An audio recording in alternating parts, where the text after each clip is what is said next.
ঘড়িতে সময় তখন রাত 10:30। হঠাৎ স্টুডেন্টের মায়ের কল এলো। বলল, এক্ষুনি বাইরে বেরো, তোমার সাথে আমার একটা জরুরি দরকার আছে। ভয়তে ভয়তে গিয়েই দেখি হাতে একখানা টিফিন বাটি ধরিয়ে দিয়ে বলল, নাও এটা বাড়ি নিয়ে যাও, গিয়ে খেয়ে বলো কেমন হয়েছে।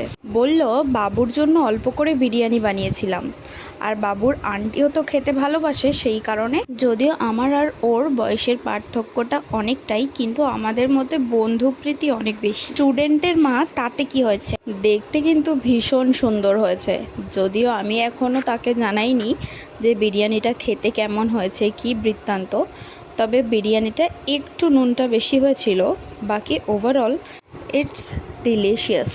আমার থেকে ভালোই বানাতে পারে, কারণ আমি বিরিয়ানি বানালে এই অয়েলি ভাবটা একদমই থাকে না। এটা বেশ জুসি ছিল, আর আমি বিরিয়ানি বানালেই ড্রাই হয়ে যায়।